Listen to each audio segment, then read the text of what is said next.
पिछला एपिसोड देखने के लिए डिस्क्रिप्शन के लिंक जरूर देखें और पूरी कहानी सुनने के लिए प्लेलिस्ट डिस्क्रिप्शन में जाके देख सकते हैं। उसकी चीख इतनी ज्यादा भयानक थी कि दानुज भी भयभीत हो उठता है।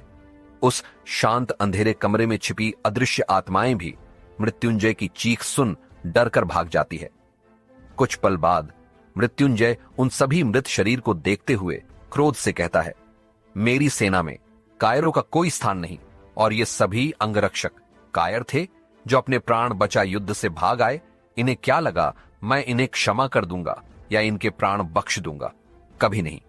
इतना कह मृत्युंजय तलवार वहीं फेंक उस कक्ष से बाहर निकल जाता है। दनुज, जो बड़े ध्यान से मृत्युंजय को देख रहा था, वो भी उसके पीछे ही वहां से बाहर निकल जाता है।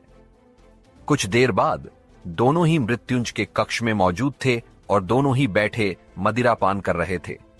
अब तक मृत्युंजय ने खुद को स्वच्छ कर लिया था और उसका क्रोध भी काफी हद तक शांत हो चुका था, जिससे दानुज कुछ सोचते हुए मृत्युंजय को देख उससे पूछता है, जितना मैं तुझे जानता हूं, तू अपने अपने भाइयों से उतना प्रेम तो नहीं करता, फिर इतना क्रोध किस लिए? दनुज का प्रश्न सुन मृत्युंजय उसे देखता है और कुछ पल बाद उससे बिना भाव के कहता है, सत्य कहा तूने।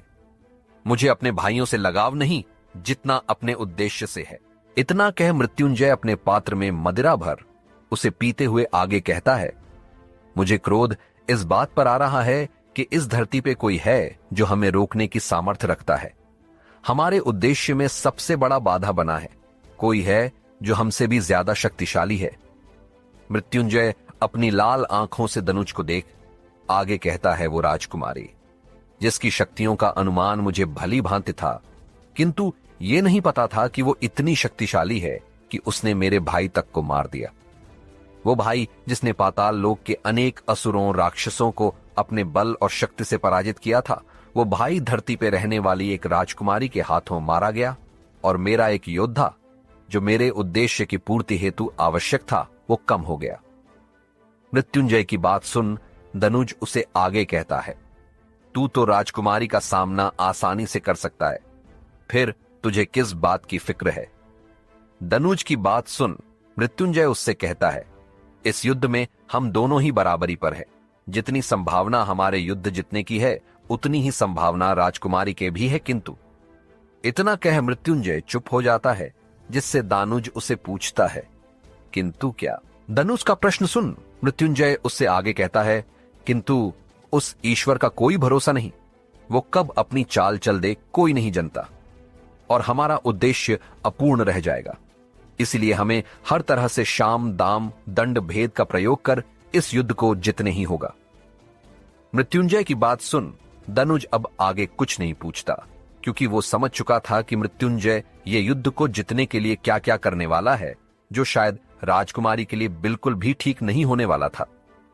तो वहीं दूसरी तरफ ताम्रवती राज्य में इस वक्त सभी सैनिक अपने छावनी में विश्राम कर रहे थे और घायल सैनिकों का उपचार चल रहा था।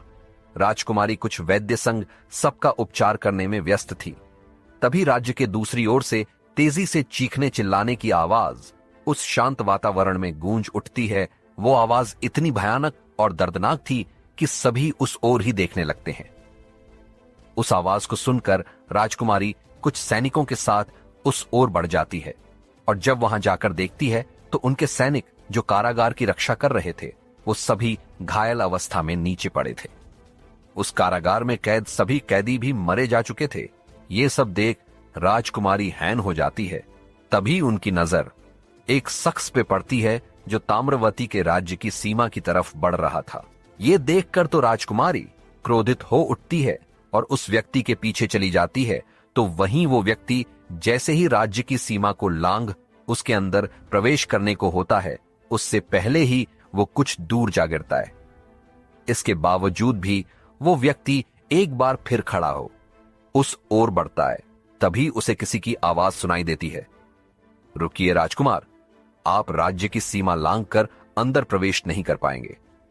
वो व्यक्ति जो कोई और नहीं बल्कि बंदी बनाया गया राजकुमार था। किसी स्त्री के इतने मधुर स्वर सुन रुक जाता है और पीछे मुड़ देखता है तो उसकी नजर राजकुमारी पे पड़ती है, जो अकेले ही उसके सामने आंखों में क्रोध लिए बस राजकुमार को ही देख रही थी, तो वहीं राजकुमार जो बहुत ही ज्यादा क्रोध में था स्त्री बंदी बनाए जाने से, राजकुमारी को देखते ही उस राजकुमार की नजरें राजकुमारी पर ही टिक जाती है और वो बेसुध हो बस राजकुमारी की सुंदरता में ही खो जाता है। राजकुमारी में इस वक्त सफेद रंग के घेरेदार वस्त्र पहना हुआ था, बालों को खोले जो हल्की हवा से उड़ रहे थे और बदन पे एक भी श्रृंगार की वस्तु नहीं, लेकिन फिर भी वो बहुत ही खूबसूरत लग रही थी। राजकुमारी की त्वचा इस काली अंधेरी रात में भी हल्की सफेद रोशनी के साथ चमक रही थी। राजकुमारी की इस साधारण रूप की सुंदरता को देख वो राजकुमार तो मूर्ति की तरह एक ही स्थान पे खड़ा रह गया, और ये तो होना ही था। जिस राजकुमारी की सुंदरता को देख मृत्युंजय जैसा शैतान भी आकर्षित होने से नहीं बच पाया, तो इस राजकुमार का आकर्षित होना तो स्वाभाविक है। राजकुमार की तंद्रा राजकुमारी की आवाज सुनकर टूटती है, जो कह रही थी, आपका ये दुस्साहस कि आप हमारे ही राज्य की सीमा पर हमारे ही सैनिकों पर वार किए जा रहे हैं। भूलिए मत कि आप इस वक्त कैदी हैं इस राज्य के। आगे क्या करेंगी राजकुमारी? राजकुमार के साथ कैसे रोकेगी राजकुमारी राजकुमार को? राजकुमारी की बात सुन उस राजकुमार के चेहरे पे कुटिल मुस्कान आ जाती है, और उसके भाव तो राजकुमारी को देखने भर से बदल गए थे, जिससे वो राजकुमारी को ऊपर से लेकर नीचे तक अपनी वासना भरी नजरों से देख कहता है, तुम्हारा सौंदर्य तो अद्भुत है राजकुमारी। इस अमावस की रात में भी तुम किसी चांद की तरह चमक रही हो। हम तो तुम्हारी इस खूबसूरती के कायल हो गए। उस राजकुमार की मनसा जान और स्वयं के लिए इतने घृणित शब्द सुन राजकुमारी का क्रोध बढ़ जाता है, और वो अपनी तिलिस्मी तलवार को अपन हाथ में जादू से प्रकट कर उस राजकुमार को चेतावनी देते हुए क्रोध में कहती है, अपनी विचार और भ्रमित मन को लगाम दे राजकुमार, अन्यथा आपके भाई की तरह ही आपको भी मृत्यु के भेंट चढ़ा देंगे। हम कोई साधारण स्त्री नहीं जिसे आप अपशब्द कहेंगे और हम सुनते रहे। हम स्वर्ण प्रभा है और एक क्षण में ही आपको आपका वास्तविक स्थान दिखा सकते हैं। राजकुमारी की ये तीखे शब्द राजकुमार के अभिमान को चुनौती दे रहे थे, उसे कमजोर और दुर्बल होने का आभास करा रहे थे। एक शैतान राजकुमार को यह कभी स्वीकार नहीं होगा कि वो एक स्त्री से पराजित हो जाए, इसलिए वो राजकुमार क्रोधित हो राजकुमारी से कहता है, अब तक तो मैं तुम्हें एक कोमल सी स्त्री समझकर तुम्हारी भूल को क्षमा कर रहा था, किंतु तुम क्षमा की नहीं दंड के पात्र हो, तो अब मैं तुम्हें तुम्हारा स्थान अवश्य दिखाऊंगा। राजकुमार की बात सुन राजकुमारी अपनी तलवार घूमते हुए राजकुमार से कहती है, मैं कोमल अवश्य हूं किंतु दुर्बल नहीं, और आपको युद्ध में पराजित कर बंदी बनाने के बाद पूरा संसार जानता है कि शक्तिशाली कौन है और दुर्बल कौन है। राजकुमारी के इतने तीखे शब्द तो राजकुमार के सीने को भेद कर निकल गए, और उससे उत्पन्न क्रोध राजकुमार के सब्र भी तोड़ देता है, और वो राजकुमारी को चेतावनी देते हुए तेज आवाज में कहता है, राजकुमारी, बहुत सुन ली तुम्हारी बेवजह की बातें, लेकिन अब नहीं। तुमसे तो मुझे अपने भाई के मृत्यु का प्रतिशोध भी लेना है, तो तैयार हो जाओ। इस बार मैं तुम्हें पराजित कर सदैव के लिए बंदी बना लूंगा। इतना कह राजकुमार राजकुमारी पे अपनी काली शक्तियों से वार करता है, जिससे रोकते हुए राजकुमारी भी अपनी शक्तियों का प्रयोग कर राजकुमार पे वार करती, और ऐसे ही एक बार फिर उन दोनों के बीच युद्ध शुरू हो जाता है। लेकिन इस बार राजकुमार दिन की अपेक्षा ज्यादा ताकतवर लग रहा था, और यह बात राजकुमारी अच्छे से महसूस कर पा रही थी, क्योंकि राजकुमार राजकुमारी पे ज्यादा ही भरी पड़ रहे थे, और अगले वार से राजकुमारी जमीन पे जा गिरती है, जिसे उन्हें हल्की सी चोट आ जाती है। राजकुमारी के गिरते ही राजकुमार जोर जोर से हंसने लगता है, हाँ हाँ हाँ, और हंसते हुए ही आगे कहता है, तुम तो मेरे एक वार से ही भूमि पे जा गिरी, और यह तुम्हारी दुर्बलता का सबसे बड़ा साक्ष्य है। राजकुमार की बात सुन राजकुमारी को बहुत तेज क्रोध आता है, और वो अपनी लाल आंखों से राजकुमार को देख खुद से कहती है, नहीं, ये राजकुमार इतना शक्तिशाली नहीं हो सकते, अन्यथा ये युद्ध में कभी बंदी नहीं बनते। अवश्य बात कुछ और है। इतना सोच राजकुमारी अपनी जगह पे खड़ी होती है और आंखें बंद कर अपनी अदृश्य शक्तियों को उजागर कर राजकुमार की तरफ देखती है तो राजकुमारी को उस राजकुमार के पीछे अनेक अदृश्य काली शक्तियां दिखती है जो इस वक्त राजकुमार को बल और शक्ति प्रदान कर रही थी। वो अदृश्य शक्तियां कोई और नहीं बल्कि संसार की सभी दुष्ट और शैतानी प्रवृत्ति की आत्माएं थी जो इस धरती पे शैतान का राज्य चाहती थी। वो सभी एक साथ एक बड़ी सी आकृति बनकर राजकुमार के पीछे खड़ी थी और राजकुमार को छूकर उसे बल प्रदान कर रही थी। और रात्रि का ये मध्य पहर होने की वजह से ये सभी शैतानी शक्तियां अपने चरम पे थीं। सबसे ज्यादा ताकतवर और शायद रात्रि का पहर होने की वजह से भी राजकुमार की शक्तियां दिन की अपेक्षा अत्यधिक बढ़ गई थीं। उन आत्माओं को देख राजकुमारी आगे कहती है, तुम शैतान छल करने की अपनी प्रवृत्ति कभी नहीं छोड़ सकते, किंतु इतने आत्माओं का सहारा लेकर भी तुम मुझे पराजित नहीं कर सकते। तुम सबको तो मैं एक साथ खत्म करूंगी। राजकुमारी की बात सुन राजकुमार को कोई प्रभाव नहीं पड़ता, बल्कि वो अपनी शैतानी हंसी हंसते हुए आगे कहता है, तुम इतनी शैतानी आत्माओं से अकेले नहीं जीत शक्ति राजकुमारी, और तुम्हें पराजित कर अपनी दासी बना अपने साथ ले जाऊंगा। और वो क्षण कितना अद्भुत होगा जब तुम मेरी सेवा करोगी, मेरा हर आदेश सिर झुका स्वीकार करेगी और मुझे स्त्री सुख देकर मुझे प्रसन्न करोगी। उस राजकुमार के इतने घृणित शब्द सुनकर राजकुमारी का क्रोध ज्वालामुखी की तरह फैट पड़ता है और राजकुमारी उस पे वार करते हुए कहती है, तुम जैसा शैतान जीवित रहने के योग्य नहीं जो स्त्री को अपने भोग विलास की वस्तु समझे, और तुम्हारा स्थान इस पवित्र धरती पे नहीं बल्कि नर्क में है। राजकुमारी का यह क्रोध से भरा वार, जो एक सफेद रोशनी की तरह बिजली की भांति शक्तिशाली, कुछ ज्यादा ही ताकतवर था, जो राजकुमार के सीने से लगते ही राजकुमार को उठा भूमि पे पटक देती है और उससे जुड़ी वो सभी आत्माएं एक साथ राजकुमार से दूर बिखर जाती हैं। और उन आत्माओं के बिखरते ही राजकुमारी सबसे पहले उन सभी आत्माओं को सफेद रोशनी का जाल फेंक एक तिलिस्मी कांच के पात्र में कैद करती है, क्योंकि राजकुमारी अब समझ चुकी थी कि इन सभी को एक साथ नहीं हराया जा सकता, इसलिए इन्हें एक दूसरे से अलग कर कैद करना होगा। और राजकुमारी इसमें सफल भी हो जाती है। उन सभी आत्माओं के कैद होते ही राजकुमार की शक्तियां अब आधी हो चुकी थीं, जिससे राजकुमार अपनी जगह पे खड़े हो क्रोध में चिल्लाते हुए राजकुमारी से कहता है, इन आत्माओं के कैद होने से मुझे कोई फर्क नहीं पड़ने वाला, क्योंकि मैं अभी भी शैतान ही हूं। मेरे अंदर अभी भी वही शैतानी ताकत है जो इन सभी आत्माओं को गुलाम बना उन पर राज करती है, क्योंकि ये सिर्फ तुच्छ आत्माएं हैं और मैं स्वयं शैतान। कैसे पराजित करेगी राजकुमारी इस शैतान को? To be continue. इतना कह वो राजकुमार अपना वेश बदलने लगता है और कुछ ही पल में उसका आकार बढ़ने के साथ वो बिल्कुल एक शैतान राक्षस की तरह बन जाता है। लाल आंखें, लंबे दांत और भद्दी शक्ल के साथ बिल्कुल नर्कलोक के खूंखार राक्षस की तरह दिख रहा था। बहुत ही ज्यादा डरावना, लंबे नाखून और शरीर बिल्कुल किसी दो पैर वाले जानवर की तरह, जिसके सिर से लेकर पीठ तक सींग लगे हुए थे। उसका यह भयानक रूप देख तो आम इंसान डर से ही मर जाए, लेकिन राजकुमारी को कोई फर्क नहीं पड़ा, बल्कि वो अभी भी उसे अपनी जलती लाल आंखों से देख रही थी। तभी वो शैतान राजकुमार अपनी डरावनी दो मुही आवाज में राजकुमारी से कहता है, अब तक तो तुम एक मनुष्य के रूप में छिपे शैतान से लड़ रही थी, किंतु अब मैं स्वयं तुम्हारे सामने हूं राजकुमारी, और तुम मुझे कभी पराजित नहीं कर सकती, क्योंकि मेरा स्वरूप एक नहीं बल्कि अनेक रूपों में बदलता रहता है। कभी मैं शैतान के वेश में सामने आता हूं तो कभी इस धरती पे शैतान की पूजा करने वाले इंसान के वेश में, और मैं हर उस मनुष्य के अंदर मौजूद हूं जो दूसरे का बुरा सोच उन्हें हानि पहुंचाते हैं, जो बुराई का साथ देकर मुझे ताकतवर बनाते हैं। और हर बुरी प्रवृत्ति वाला मनुष्य जिसके मन में सिर्फ बुराई, छल, कपट, हिंसा और क्रूरता भरी हो, वो शैतान ही है। तो किसे किसे और कितनों को खत्म करोगी राजकुमारी?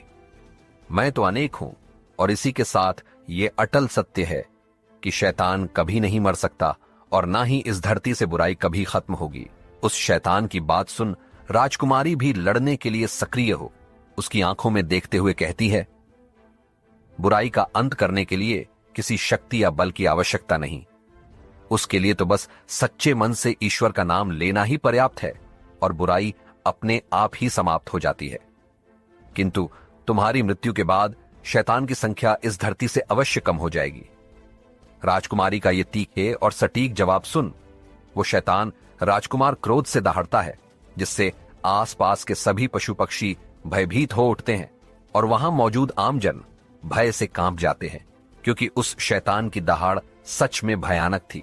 लेकिन राजकुमारी पे इसका कोई असर नहीं पड़ता, क्योंकि राजकुमारी भी इस युद्ध में अपनी पूरी तैयारी के साथ उतरी थी और उन दोनों में अपने अपने वर्चस्व को बनाए रखने की लड़ाई शुरू हो जाती है। एक बुराई के साथ अपना साम्राज्य फैला, शैतान का राज चाहता था, तो दूसरा अच्छाई के साथ खड़ा हो, बुराई को मिटा ईश्वर और शांति की स्थापना चाहता था। दोनों ही पूरी ताकत और क्रोध से लड़ रहे थे, लेकिन कहते हैं ना, बुराई चाहे कितनी ही ताकतवर क्यों ना हो, अच्छाई से हार ही जाती है, और इस लड़ाई में भी ऐसा ही कुछ हुआ। अंततः राजकुमारी उस शैतान पे भारी पड़ ही गई, और राजकुमारी का यह वार इतना शक्तिशाली था कि उस शैतान को वापस एक बार फिर मनुष्य के रूप में ले आता है, क्योंकि राजकुमारी ने इस बार ऐसे मंत्रों का उच्चारण कर उस शक्ति का प्रयोग किया था जो उस शैतान की शक्ति को बांध उसे एक मनुष्य के अंदर सीमित कर दे।